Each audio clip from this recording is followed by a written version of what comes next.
I want each and every one of you right now to take a moment to think about your family lineage, the history that your great-grandparents, grandparents, and parents have experienced that have led to your access to healthcare, education, or housing, to list a few factors that represent your well-being. Typically, when we think about these familial connections and health outcomes, discussions surrounding genetics or biological predispositions for a certain disease may arise. However, generational lived experiences such as trauma can also translate to individual health outcomes.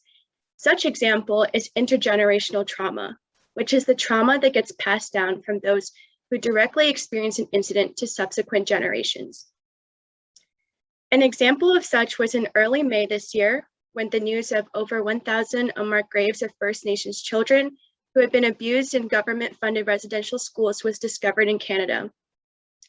Upon reflecting on this event of re-traumatization for the First Nations community, my mentor, Dr. Mike Landry, and I began having discussions about how such intergenerational trauma could impact population health today, specifically in the prevalence and expression of disability.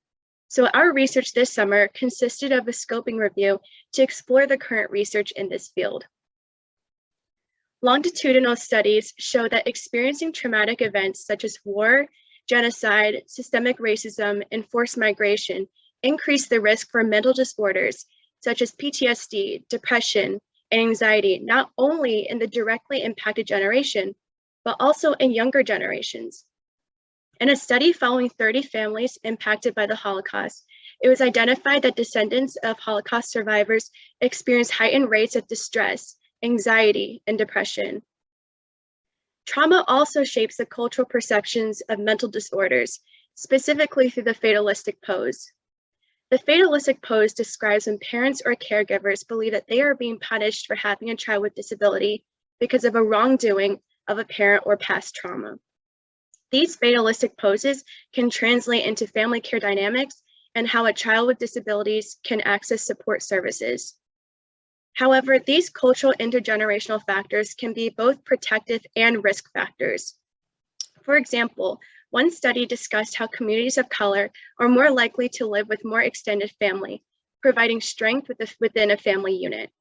But re-traumatization occurs across generations due to trauma induced by systemic racism, which can lead to decreased access to healthcare, social needs, and support services for mental and intellectual disabilities.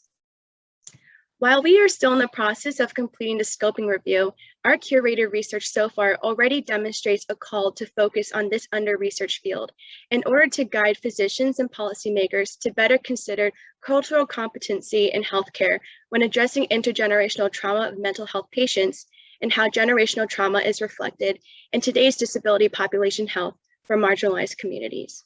Thank you.